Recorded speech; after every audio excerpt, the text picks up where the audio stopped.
So, welcome. My name is Tim, which it should say on the paper. I guess it's good to say something about what I do, so for those who don't know me. My name is Tim. I've worked in psychiatry for the last 20-something years. I don't remember exactly when I started. I had the privilege to work and be trained in the Netherlands, and then worked in some other places in different roles, and then made my way to the UK. Just before Brexit, I thought maybe it would be good to come to the UK. I don't know why I thought that, but here we are. And I work as a chaplain now on the mental health wards for the NHS in Sheffield. Sometimes do some medical roles as well, but not much anymore, because the other half of my time I do a lot of this, workshops, talking, mental health first aid courses, and I'm currently employed by the Sheffield Methodist Circuit. I need to say it right because they pay me. This is recorded. By the Sheffield Methodist Circuit as the mental health coordinator. That's what there you go.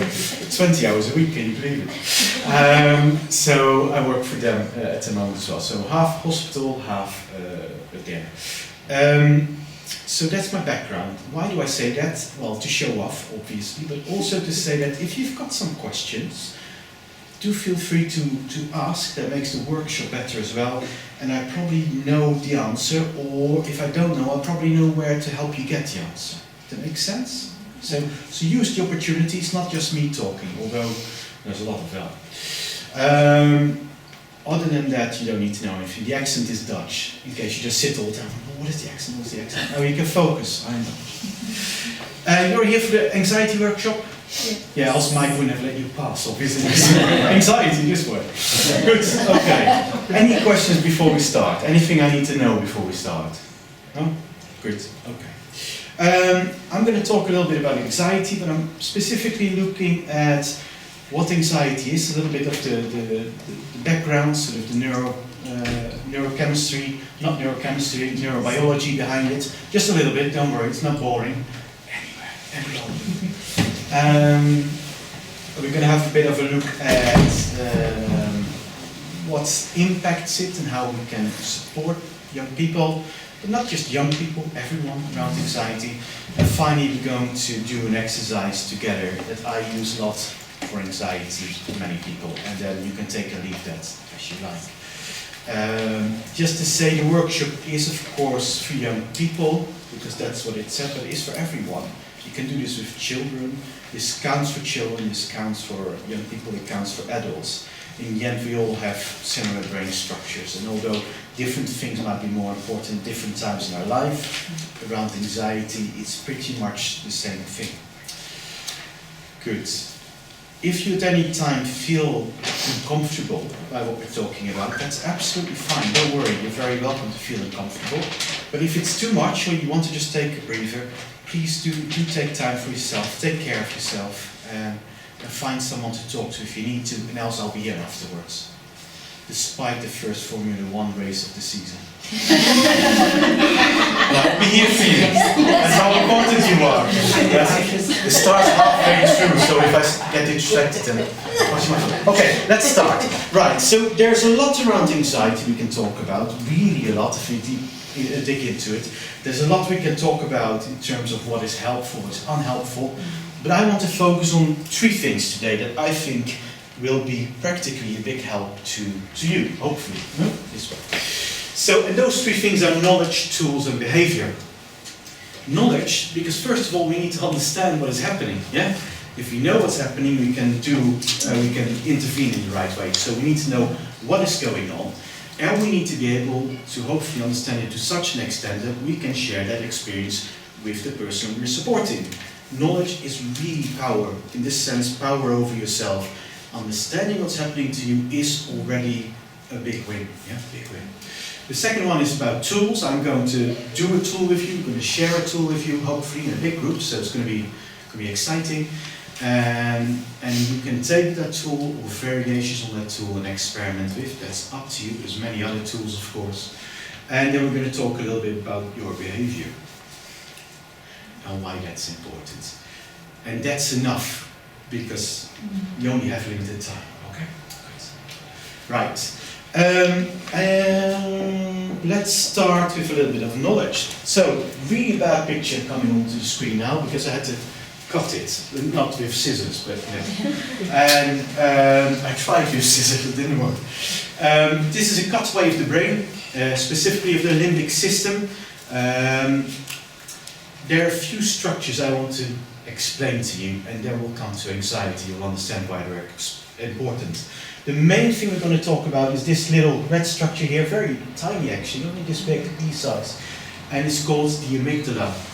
Amygdala, really important structure of the brain. When you are born, or when you were born, when anyone is born, the brain is not fully online yet. The whole system we're going to talk about is not functioning correctly. The only thing that is fully functioning and fully online is called the amygdala. Why? Because the amygdala is there to keep you alive, irrelevant of anyone or anything else. There's no morality, no conscience. It really doesn't care. It doesn't care. The only thing it cares about is to keep you alive. And you can see that when a baby is born, it starts crying because it has not, someone needs to meet its, or meet her, meet them, their needs, like changing, their wet, feeding, nurturing, attention, warmth, safety, all those things. Yeah? That doesn't disappear because you're a baby, later on it stays there, but its main function is to keep you alive. That means that it has three main responses. And you probably have heard of this one, is fight, flight and freeze. Another take upon is hit it, take it, run from it. There's another one, depends on which context you put it. What you need to realize is that those are the main three things it understands.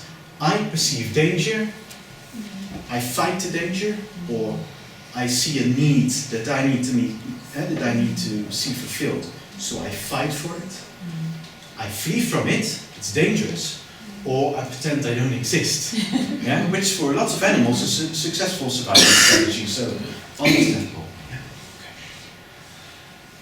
Okay. Last thing to say is that it's also the most powerful thing in our brain, but deeply, deeply unconscious. That means we cannot steer it. We have no direct access to tell our amygdala, no, not today. Yeah? The amygdala is completely on its own, but it is connected to other things. We're going to have a look at that in a moment. That means that when the amygdala perceives, for whatever reason, that you are at risk, it can and it will take control of your body and your mind. Yeah? And when we come to anxiety, that might sound a bit familiar. Yeah? That's just to say that the amygdala is the strongest, most unconscious part of the brain, and we cannot fight it directly with our frontal cortex, which we're going to come to, with our will. It's just too strong. Then we've got a little thing here, it's the green thing, it's the septate nucleus. It does two things, but only the one thing we're interested in, and that is slightly inhibiting the amygdala. It comes along a bit later in life, when we get a bit older, and it's basically saying, well, not just yet. So if it has a need, it wants to be fulfilled, then it starts learning to wait for it, instead of directly jumping on it. That's also true sometimes for seeing fear or experiencing fear or seeing threat. The septate nucleus can say, well, hang on, is this really a threat? So we come towards decision making. The rest you don't need to know. I don't know, to be honest, I'm just pretending I know this stuff. We've got the hippocampus that sits in between. The hippocampus is also connected to, as you can see, connected to both of them. And hippocampus does two things. It's short-term memory, so if you remember what I'm saying here, that's your hippocampus working for you. That's just a part of the brain that does that. And the other part it does is relating events together. And that is, for instance, what do I have? I had one the other day, and I thought I need to remember it for this workshop, and I forgot it.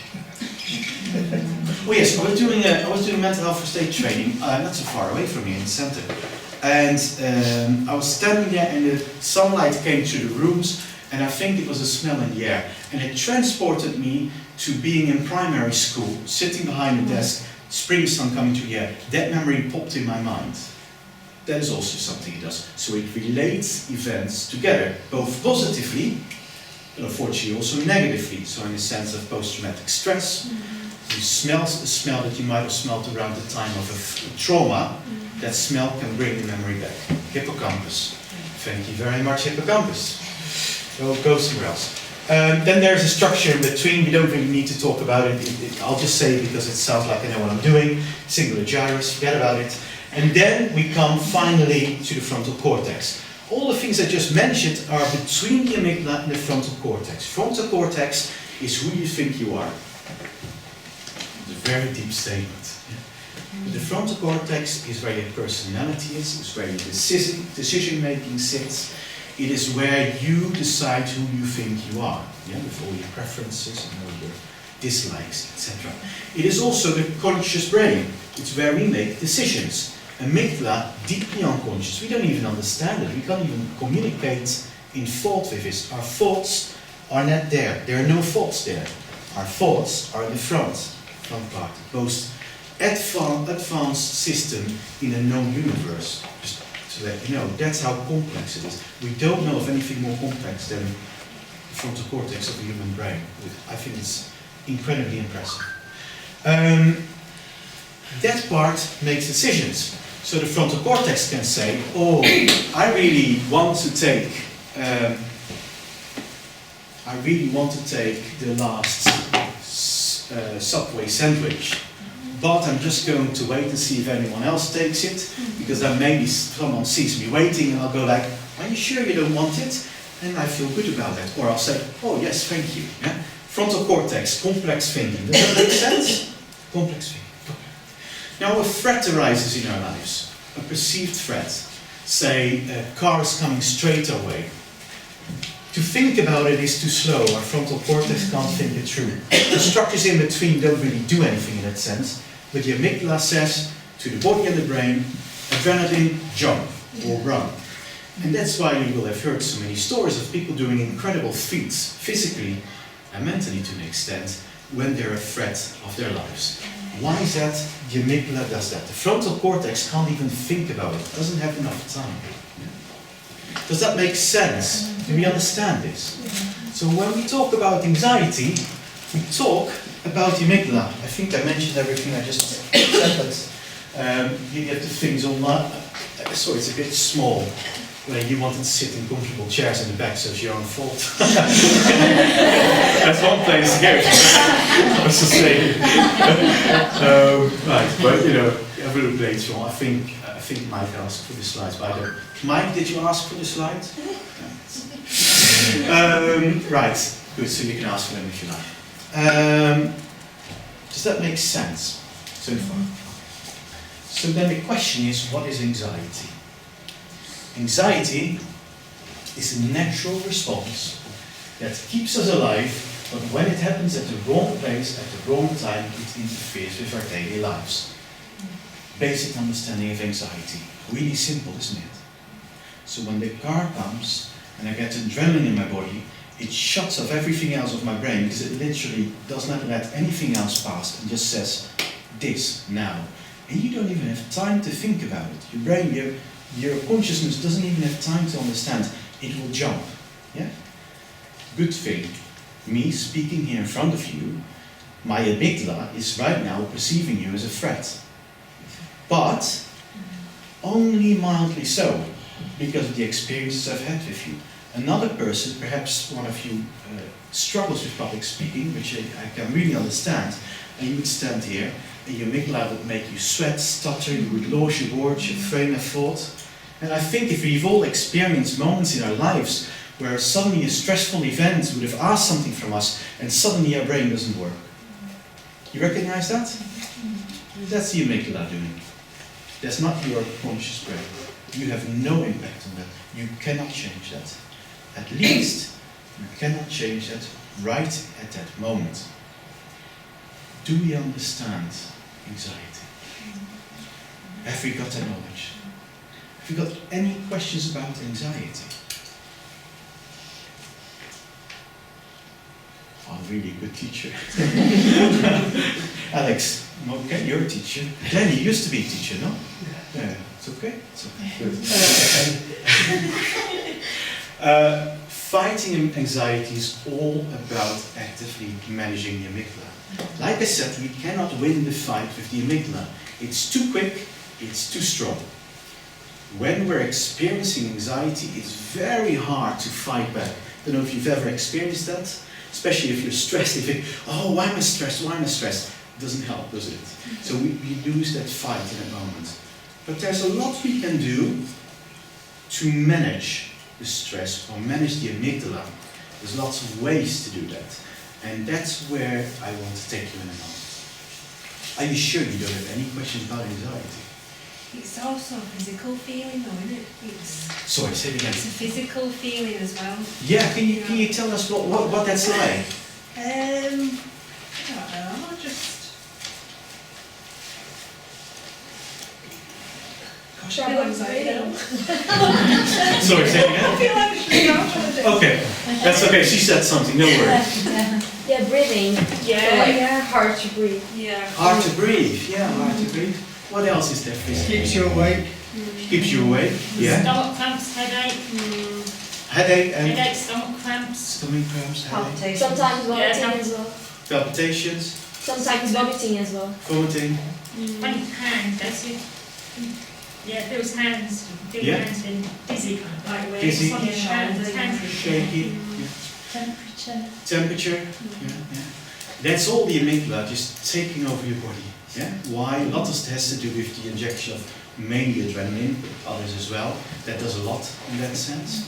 But there are other things as well that are happening. Has anyone experienced anxiety as a really nasty feeling? Yeah. What is that feeling? What is that feeling like? Doom. Doom? Yeah. Other feelings? Insecurity. Insecurity? Yeah. Something bad's going to happen. Something bad's going to happen. Also a picture of barbed wire running over someone's body. And I knew exactly what it meant, but I couldn't explain it to you. You know that feeling? It's terrifying. Yeah. That's the amygdala making sure it has your attention and telling you something's going on here. You need to listen. Yeah? It's the amygdala doing it. And it sounds so silly, doesn't it? It's just a small part of your brain. But as long as the amygdala thinks you're a threat, or in a position of threat, it will do that.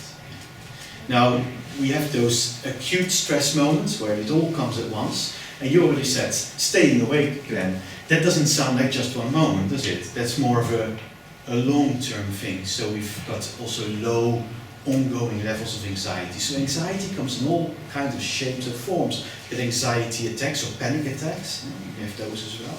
That's all anxiety. So it all comes in different shapes and forms. It's really nasty, isn't it, anxiety? Can I share what my son says? Yes, please. When he was 5, he said, my body stops. Your body stops. I can't speak, I can't, and I mean, he can describe that further, but what he's saying is his arms, his legs, his mouth, nothing moves, my body stops. And the really unfortunate thing for him was that his teachers saw that as defiance and so shouted at him when he stopped. The adult in the room became aggressive, and so now he's trying to learn to dive, bless him, he's 9, and he said it stopped again, Mum. Yeah. So he gets to the edge of the pool, something is holding, and that's the freeze, isn't it? That. Yeah, and that's the freeze, exactly. That's what the freeze is. I'm sorry that happens. It's really scary as well. It must be very scary for him. Yeah. So when you have anxiety but you don't know why, so what's that? Is that like... like when you say you smell something, but you can't explain why you feel that way. Yeah. So why does your brain make you... Because the amygdala thinks you're at a threat. Through that and that's what's happening. Now the question is, why does the amygdala think it's a threat? Yes. That's a really good question. Yeah. And that's very dependent on the situation. Yeah. I gave you the example of post-traumatic stress. That's quite a clear one. It's an awful one, but a clear one to follow. I was robbed in an evening, no I wasn't, but example, I was robbed an evening when it was dark and I was standing next to a kebab place. Every time I smell kebab, my anxiety is raised. That's a clear example. But sometimes it's not clear at all. And quite a lot of the times, it's just because it's something new. We are scared of new situations. What do young people experience a lot in their life? New situations, new school, new people around them, new demands are being made. Not to mention brain structure is completely radically changed. Yeah? So a lot of newness is happening. So it's no wonder that there is this peak of anxiety in young people. There's a lot happening, a lot of perceived threats. And the word perceived is expensive. It's important because it's about that. It's not whether you consciously think it's a threat. There's nothing to do with that. It's when the amygdala perceives there's a threat. Nothing to do with how we look at reality. Because why would it be a threat standing here in front of you? It's the worst you could do. No. Don't show me. But you know what I mean. Yeah? So it's about perceived threat. Yeah. And every situation has a reason why it happens. The problem is that our straight go-to thing when it happens is, why is this happening? Yeah. And the answer is not always clear, or can't always be found. A better question to ask, and that's where I want to move to in a moment, is how can we manage this? Because the moment when you start wondering, why is this here, and you can't find it, around the corner is self-blame and guilt. I'm not saying you can't inquire into why it's happening, there's nothing wrong with that, but the bigger question, the more important question that's going to move you forward is, what can I do about it? Yeah? And that's the question I hope you want to make young people ask themselves and ask you. Yeah, it's a way you can move forward. I'm going to look at the time because I was hoping for a clock. I'm just looking out for Formula 1 is doing. Okay, good. It's okay. Are we okay if these two statements? Do we understand those? Are we happy? No, do we understand it? Yeah, we're okay with that. Yeah? Okay. So, question is, how do we manage, not just in the moment, but specifically around the moment, so before and perhaps after, how do we manage anxiety? What kind of ideas have we got between us? I don't have a flip chart, but pretend I'm writing them down. We used to do grounding. Grounding, so what's grounding like? Just touch something. Just touch something. Maybe change temperature, maybe talk about what we can see or hear or feel. Yeah. He would touch the wall because often the wall is cold and that would change his temperature perception. Yeah. So just remember that I'm in the room was grounding. So it's about sensation, isn't it? Introducing another sensation and focusing on the sensation, which is about distracting. Distraction is your friend in the moment. Yeah. What else can you think of? Not just in the moment itself, but also very good, but also around the moment. Relaxation. Meditation. Relaxation, meditation. What kind of relaxation is too general? Give me the Breathing exercise. breathing exercise. What else? Relaxing music. Relaxing music. Tapping. Tapping. Yeah. Tapping. Why is the tapping happening? It's like rhythm, isn't it? It comes in with your breathing. That also Yeah. distraction as well. It's Yeah. also distracting a moment. Yeah. I just bought a couple of Lush bath bombs on the way here. It's very relaxing as well. I'm just taking a bath. Yeah. What else can we do? Not just those. Many things we can think of. What other ways can we? I heard something. No? Exercise. Exercise. Why is exercise good? But I agree, exercise. But why? There's a rise in dopamine, is it? Yes. Yeah. Which is about feeling better as well and more lubrication in the brain. But there's another reason why. Raises your heart rate, pumps oxygen around your body. Yeah, that's all really good. What happens if you do a lot of exercise? How do you feel? It's your endorphins. Tired. Energy is gone. What do young people not have and at the same time have a lot of? Energy. They're always tired and at the same time they're always on the go. Have you noticed? In children especially, a lot of energy. So there's those two things. Yeah? Tiredness. Getting energy out is really helpful because if the body is tired, the amygdala is tired. It doesn't work like that, but that's the best I can do for you. It's just there's a correlation between the two. I don't even know exactly why it is, to be fair with you. I don't know. But it is the case that getting energy out of your body, it doesn't mean you need to be tired all the time, but physical exercise good for all the reasons you mentioned in the beginning, but more than that, there's that. Yeah? Okay. For some people, if you get out into nature where there's like cooked green, cut green grass and green trees, that can be really reduce the anxiety. And also there's a chemical that's in the wet, when grass is wet and things, that actually does help, they found scientifically, improve the moods. Getting somewhere that's, pleasant out in nature can reduce levels. Being out in And you're nature doing the is exercise at the same time, so. Yeah, you want 2 in 1, isn't it? Yeah, no, it's really good being out in nature. Yeah. There's a lot about, I don't know, I saw when I came in, someone's doing a stress container. I don't know if anyone was in a workshop downstairs. It's a lot to do with the idea of a stress container. Do you understand that? Bucket, you called it a bucket. Stress buckets. Yeah. Stress bucket. Container. Stress bag. Yeah, good. Okay. What else can you think of? Anything else you can think of? About having an understanding of what's going on. Yeah. So, as you started off with knowledge, Yeah. it's about you talking through, I'm going to be stood in front of all these people, my past experiences I've survived, and that sort of thing. Yeah. Yeah. Understanding what's happening to you is a big win. I don't even know what I wrote down, but I just thought I'd write some of the important things down. Oh yeah, caffeine. Let's talk about sugar and caffeine. Quite important around the time, yeah? Do we understand why sugar and caffeine... Oh, you make a photo. Do we understand why sugar and caffeine are no-nos around anxiety? Raises your heart rate.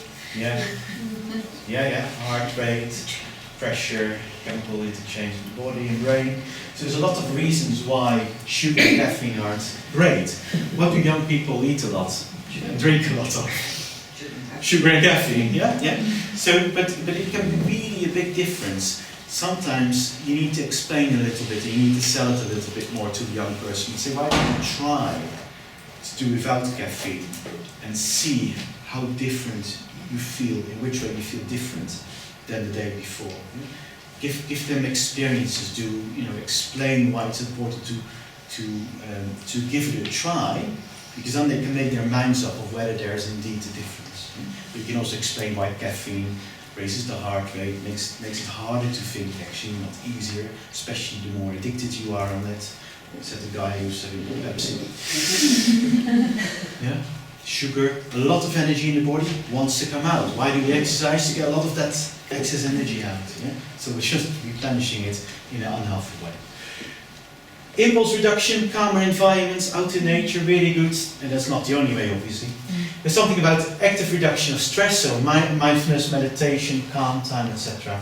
And the last one, very important, but we're not going too deep in it, but very important, I just really want to mention that, it's about feeling loved, understood, and feeling safe. If you feel a lot of the time safe, a lot of the time the amygdala is just going to leave you alone. If you're not sure whether you're safe and you're walking sort of on eggshells, the amygdala is constantly ready to pounce. So it's stressed, and just like a stressed muscle, it starts cramping and doing stuff it shouldn't be doing. Yeah? And it becomes unhelpful. So really important, that feeling of safe. And young people especially, and hopefully if you know that or heard that in other places, the idea of feeling loved, understood, validated is so important, because there's a lot internal going on around, am I good enough, am I doing it right? Yeah. There's a lot of that going on, there's a lot of self-formation going on. So having an adult say, oh, that's really good, thank you, I really enjoy, that you're part of our youth group. Give them a little task they can do and then thank them and compliment them for it. Acknowledge their skills, whatever they are, yeah? Whatever they are. I once had to acknowledge someone's skills and they were doing quite gruesome manga. But I thought, well, we need to be positive here. It wasn't that bad. But it's about acknowledging, motivating. I can tell you why, but we don't have time for that now. If you don't know why, or you've never done the mental health first aid courses for youth children, I can recommend doing that. There's quite a lot of time and attention about it. Alex. Obviously, it would depend on the context, but in church, kind of youth group, obviously, Bible studies we've done on the past and anxiety, that's been really helpful. Yeah. I think a lot of young people have had very low self-esteem, Yeah. low self-worth, and I think that feeling that they're loved and accepted for who they are, Yeah. which is a really big kind of, I guess, tool in tackling anxiety, Yeah. helping them feel better about themselves, more able to then achieve and do what they want to do. Yeah, yeah, absolutely. And you can, we'll come back to some of the Christian stuff in a moment actually, but you can also, you can test this for yourself if you feel like you're in a busy period, whether it's now or another moment in your life, it will come, don't worry. Ask yourself, is it easy for me to now feel anxious or anxiety? And you'll notice that the answer the moment you think about it is yes, because I feel quite on edge. And that's how simple an understanding is about feeling safe and calm. Sorry. Sorry to go back a bit, but No, about the caffeine thing. Yeah, tell me. Just if anyone is going to suggest cutting caffeine or sugar out, just to warn people about reducing rather than cutting it out like that, just because the effects of coming on Yes. caffeine are pretty severe. Yes. And for young people, it will make them a bit more irritable and anxious Yeah. just for cutting down. So Yeah. just to make sure, I can't sit and not say that. Sorry. No, I'm happy you said it. Yeah. Because I didn't think of putting it in there. Yeah. No, that's Because I fine. assumed that was logical, but Yeah. thank you for No, saying sorry. that. Yeah. Thanks.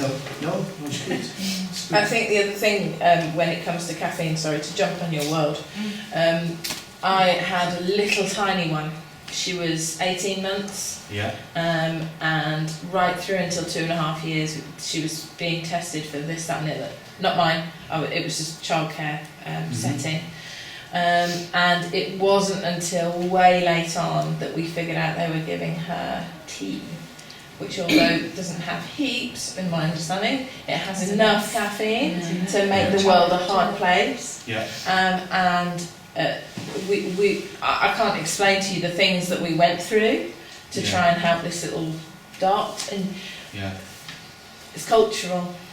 And just being aware that because we're educated professionals, we see sugar and caffeine quickly as potentially problematic, and we assume lots of families may be giving sweet drinks or caffeinated drinks in some description to tinies, and you wouldn't think somebody would be giving her, bottles of tea. Her bottle of milk turned to a bottle of tea at 18 months, and Mum was a nurse. And you just think, whoa, where are we going? But it's cultural. It's about depravity and culture, and it's just. When we talk about caffeine, we need to think sometimes it's so deeply ingrained in culture that people don't see it as possibly problematic. Yeah. My aunt did that, I my agree. cousins when they were 6 months old, but that was the 60s, so that was like, oh God. It did explain a lot when my mother told me that. Right, my parents put me on alcohol. I was actually drunk when I was 4 years old, but we don't have time for that fun. When you have a shock, you traditionally give people a cup of tea, Yes. which contains caffeine. Yeah. Is that a good thing to do? Sweet tea. I mean, I think a little bit of caffeine doesn't outweigh the love, care, and attention you give. Yeah. So you have to take one with the other. Balance. You know, so I would not say that. I mean, Sometimes- line up a bit of cocaine for them, but Sometimes people need the sugar if they're in shock. They sugar need is a that good little thing. Yeah. Sugar is physically Okay, a it's good fine. thing, but they need a bit more than just in tea. Yeah, So- Try to keep your binge but I think, in moments like that, in acute moments, I wouldn't worry too much about it. Because the attention and the time you get with someone, and the tea is then comfort. Yeah. Comfort, especially when I talk about mental health first aid, when I talk about things like self-harm, trauma, comfort is quite often a very important part of letting go, especially around trauma. Comfort is important, and even if this comfort is, in our eyes, really not helpful, Let's get it. choose another moment. Because I remember that cup of tea I gave you 5 years ago. Right, okay, I'm going to move us on. There's a lot to say. I'm just conscious of the time. Is that okay? Yeah. There's a lot of knowledge in the room, so we could actually make it twice as long. can just not go downstairs, and that's how you Right, okay.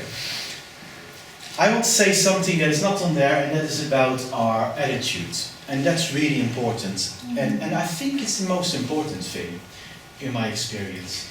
There's this thing that this graph for me, it is like this, that I learned is one of the first things when I started in psychiatry, and I can't tell you how often it saved me from an incident, and not just that, how often it saved me from making a fool of myself, really. And there's this idea that someone comes with high emotional energy, for whatever reason, anger, being upset, afraid, whatever it is, doesn't matter. High emotional energy. Same goes for, in a positive way, right? Being super anxious, excited, the other word, bouncing off the walls, yeah, it doesn't matter. They can also get out of hand, but then we're talking about mania. Then I come from the opposite end, and we meet someone in the middle. So know how to switch yourself to very low emotional energy. That doesn't mean you have to go like, yeah? But it just means that if someone comes like me, I'm calm, I'm open, I listen to them. But my voice, and I do it automatically, I don't even think about it, but it's calmer, it's lower, there's more pauses in between words. I think, I give time in between. It goes automatic in my case, but I think you know what I mean, right? To be calm. You can speak in a calm way. If you don't know how to do it, think of reading a calm bedtime story. Don't go overboard, because you might fall asleep. But you know what I mean. And it's really, there's this saying, calmness is contagious. I have always found this to be true. So is the opposite. Calmness is contagious. So the first thing we need to know, if we are going to support young people in a youth group or one-to-one, is that we go into the event in a moment with an attitude of calmness. Calmness is contagious. However much young people like to be in control and in charge, a lot of them are afraid, especially if they're experiencing anxiety. Having you there, knowing what you're doing, been there, done that, got a t-shirt, I'm here for you, is a huge support. Because they don't have to carry it anymore, you've got that. Yeah? And that's huge. You're a surrogate parent, almost, emotionally, yeah? But you're not a parent because that would be bad. You're a teenager now, you don't need your parents. Or something like that, that's how it goes, yeah? But do we understand what I'm saying? Really important. So our demeanor is really important when you're carrying into a situation. And it might be surprising if you start paying attention to it. How do you enter your youth night? How do you enter your activity with young people? Are you excited, running a lot of last minute chores, running around making sure everything is there, being over-organized, being stressed yourself? If you bring that into a group, they'll take it over. If they're already not there, it's quite often they're there. But they take that over from you. So it's really important, I think, before you go into a group, before you meet someone, take a moment, just take a deep breath for yourself, take a minute, or if you can a bit longer, just sit down, let everything fall away from you.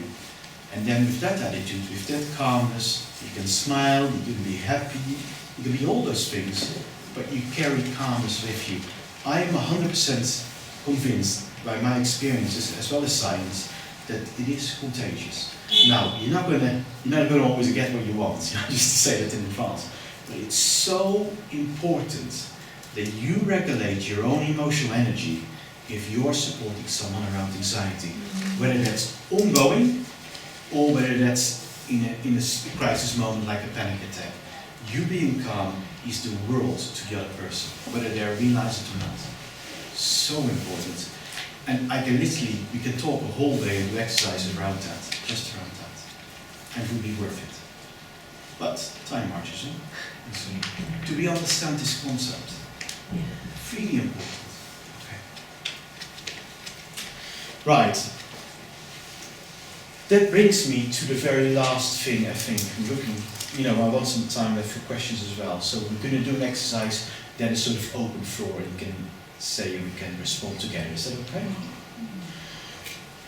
One of my favorite ways of addressing anxiety with patients, with colleagues, including all levels of mental health professionals, psychiatrists, psychologists, mental health nurses, support workers, everyone, is by preemptively building in break times through the day and having a mindful or a meditative moment. Now, just to be clear what mindfulness and meditation is, mindful meditation, let's say mindfulness, let's go to mindfulness for a moment. Mindfulness is focusing our mind on one thing so the rest that's in our mind can drop away. Very simple description of mindfulness. There is no inherently with that any religious or philosophical or Eastern religion attached to that. Are we all happy with that statement? Yeah? Because it's just about that. And there is quite a bit of Christian mindfulness out there. There's quite a lot of it actually. There are some, I'll link some an organization that I quite like in the end. There's a few out there, so be careful, because some of them just use mindfulness to get you over to come and join their club. Which are not they're there, quite a few. So be a bit discriminative of what you read, so we say. Make sure that you know what you read. Yeah. So I'll put one up that I find helpful. There are other ones, and quite often I theme them around a sentence or an idea from the Bible. You can use just a couple of words. For instance, one I use quite often is breathe in and out. And then breathe in, I can breathe in and say, God takes care of me. I breathe out, God is peace. I breathe in, God takes care of me. I breathe out, God is peace. Super simple mindfulness. I do that for a couple of minutes. Focus purely on that, and automatically the rest of my mind will follow. Will it solve your life? No. Will it be helpful if you do it regularly? I promise you it is. Yeah? Personal experience, but also scientifically proven. These are some of the ones I use quite a lot, but choose other ones if you like, it's all up to you. These are the ones I use quite often. So in a moment we're going to use the top one as an exercise together. So don't you realize that that your body is the temple of the Holy Spirit who lives in you and was given to you by God, and we theme it around the body.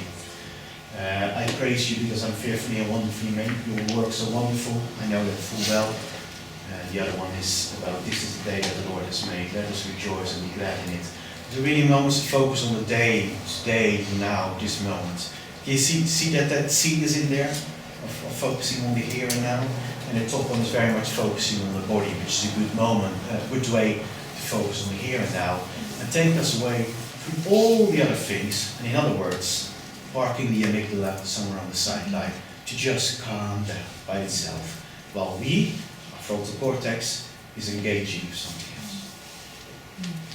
That's the nutshell of mindfulness. There are books, libraries of books full to talk about it. So if you're interested, go there, they'll go to me. I wanted if we together do the top part. Would you be up for an exercise together? Yeah. This is a very unhelpful setting. I was thinking we could maybe make a big circle like this with chairs. Could we do that together? Yeah. And yes, you can bring a comfortable chair from the back. That's fine. Maybe also, maybe we make it a bit like this. Yeah. So take a moment while I set this up and have a look at that first line that's up there. Just read it. Sorry? I'm really sorry to say this because I'm not in a work capacity, but I do work here and you can't have a candle in this building. You can't? No. I know one told me that, I did ask. No, it's about health and safety, yeah, sorry. So can I have a candle there? You can have a candle. Okay, good. Let me leave it. No, sweetie, tell me, I didn't know. I didn't mention. Okay, that's fine. So, I like candles. Hello, people. I like candles. I use them a lot. I don't know why people like candles, but I can promise you, if you sit down with anyone of any age, but also young people, around the table, you put some candles out and you light them, something changes, the quality of the moment changes. Have you experienced that? Mm-hmm. If you've not, pay attention to it, the quality of the moment changes. That's all you need. You got them. You've got them. Because that's all you need. The moment has changed. We're now somewhere else. We're now doing something else. And even though the candle isn't on, the quality of our moment has changed as well. Have you noticed? Because we're sitting like this, there's something in the middle, and I'm about to put music on. 10 minutes. These 10 minutes are for you. This is your time. I'm going to talk. I'm going to share some ideas and talk us through a sort of an extensive body scan, if you like. Hence the text there. Oh, can someone turn that off? It's the other page, just that's great. If you think at any point this is really not for me, close your eyes, zone out, see how you feel afterwards. Absolutely fine. So I would suggest, if you want to, just make sure that your feet are on the floor. If you're comfortable, your back is slightly straight. Don't go like this. Don't go like, oh, this is comfortable. Put your hands anywhere in your lap, or just that your arms and your shoulders can be relaxed. That's all that matters. The rest doesn't matter. And if you take a moment and just sort of experiment a little bit with taking your attention to your thumb on your right hand. Perhaps you want to close your eyes. I'm going to close my eyes, do as you like. And bring that attention to that left thumb of your right hand. What does that feel like? Does it change what you feel in your thumb? People describe it sometimes as a change of temperature or sort of a very gentle tickle in the thumb. Sometimes nothing at all. All of them are fine. Just going to slowly move through our body, this body that has been wonderfully made and given to us by God. The body that is the temple of our soul. So we bring our attention to our thumb in our right hand. We move that attention to our index finger on the right hand. We move it to the finger in the middle on our right hand. Then we move to our ring finger. Finally to our pink. Feel the palm of our hand. Top of your hand. Feel your right wrist, your lower arm, inside and outside of your elbow. Feel your upper arm. Feel your right shoulder. Feel your right armpit. The right side, the right hip, right upper leg, your kneecap, back of your knee, your right shin, your right calf. Bring it to your right ankle, then to your right heel, top of that right foot, sole of that right foot, big toe on your right foot, toe next to that, your middle toe, toe next to that, and finally your little toe. And feel that whole right side we just mentioned. Whole right side.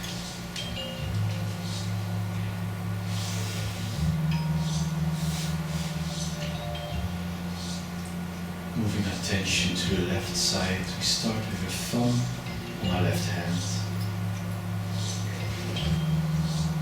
Move that attention to our index finger, our middle finger, our ring finger,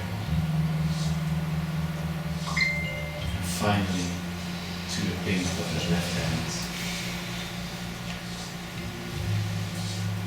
The palm of the hand. Top of the hand. The left wrist. Into your left lower arm. Inside and outside of the elbow.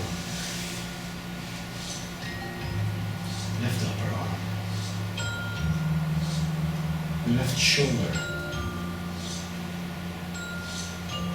Left side. Left hip. Left upper leg.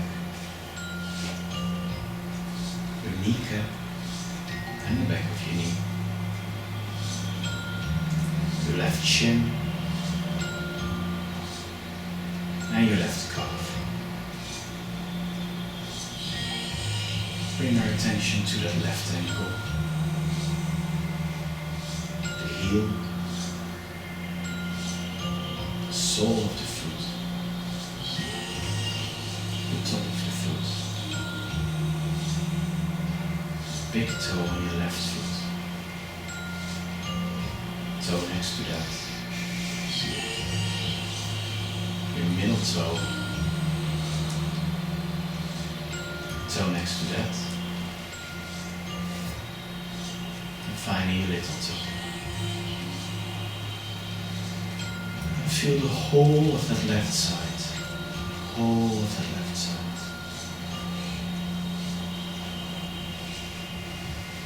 And then bring our attention to where our bottom touches the chair. And to our lower back.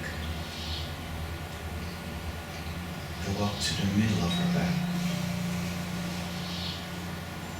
Our left and our right shoulder blade. Top of our back. Back of the neck. Where our neck and our head come together. Back of our head. Top of our head. Our forehead. Our left eye. Our right eye.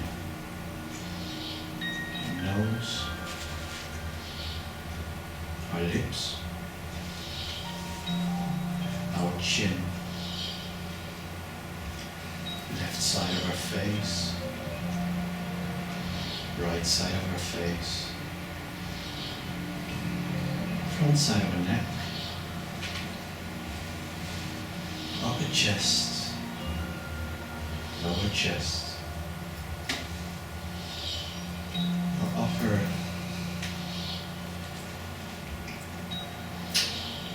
part of our belly.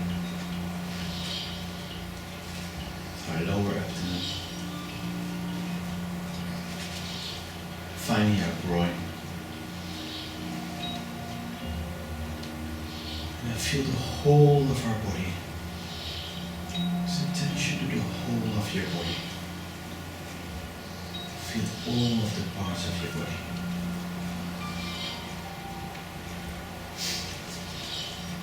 And feel all of that becoming really heavy, sinking in the chair, the whole of your body, not one part, all of it. Sinking, all sinking. And let go of that. And slowly start imagining that your whole body has become lighter. Lighter and lighter. All of it becomes light, not one part, all of it.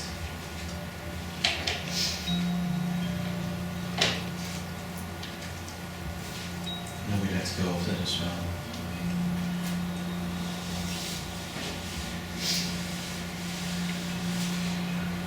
Now we let go of all of it.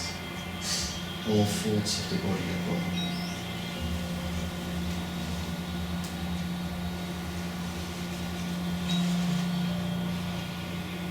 And in the moment when you're ready, you start moving your toes, Your fingers gently move down.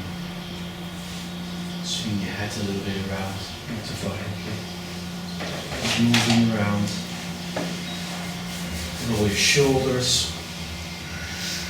And when you're ready, if you've got your eyes closed, gently open them. Be pleasantly surprised that no one ran away.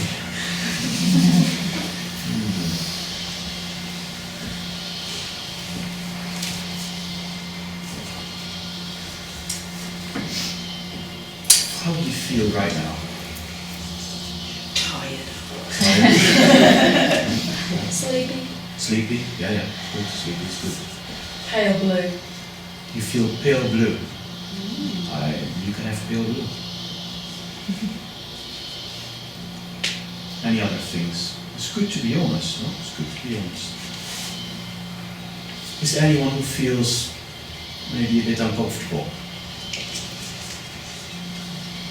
No? Yes, slightly, because there's always in these things, you're thinking, where's this leading to at first? And I think sometimes big things are uncomfortable, aren't they? Because you're thinking, don't know what's going on there. Good. So you feel uncomfortable about what might happen next? Not necessarily, well now I am. As it was going on, then no, as it went on, you realise and thinking, right, we're going through, right, fine, I know what's happening. When you first start out, you're thinking, where's this leading? As it goes on, you're thinking, no, I know we're going through the whole body, so yeah, this is actually chin up sign, I get this. Yeah. But, so you would have liked me to explain it beforehand what we were doing in more detail. Would that have helped? I didn't feel, well, I'm gone, so it's not that, so I was just thinking, right, I've got to, wait for it, so it's like say it wasn't that, I trusted you that we wasn't going to do something. Jump out of the window. Really weird. Don't worry. Yes. I felt, to be honest, I felt a little bit uncomfortable, and it's nothing against it. The exercise is brilliant, but I've got a heart arrhythmia, so I tend to try and move around because I'm very aware of it and I can feel it when it goes off. But I knew what I was expecting because I've done it in past mindfulness, and I do become very aware of it. But I just imagined I was swimming with your lovely music. And that's fine, isn't it? And that's what I said in the beginning. If you need to do something, then that's fine, absolutely fine. Yeah. Now, you don't have to like this. I really don't care if you don't, to be honest. The reason why we do it is just to kind of give you one example of many things you can do. You don't have to do this, or something like this, but you could do this. If you wanted to experiment with this with young people, I would encourage you. My personal experience has been really positive with young people to do something on mindfulness. Once I got over the embarrassment to do it the first time. That was the biggest hurdle, my embarrassment. Once I've done it once, I thought, well, that's enough, I tick my boxes now. And then they started asking about it. Sometimes young people want things more in their form, and so it's good to hear feedback. Some people will want to know what's going on. Other people do feel uncomfortable. Third one might say, well, hang on, is this a Christian thing to do? Next one might say, well, I like to do this alone, but not in a big group. Yeah? There's all these things floating about, and they're all welcome. And they're all really good, and I'm looking at the time. Oh my goodness, it's time, isn't it? It's time. I'm sorry, I forgot time. I'm so relaxed. Right, concluding, thank you very much for coming. This was an example. I hope it's been useful. Do this, don't do this. But find something to do with your young people around calm spaces for them, and you've got a win. With or without candle. No, but thank you for saying it in the group. Thank you. So thank you very much. I need to let you go because time is up. Well, thank you. I don't know what to do with the chair, do we know?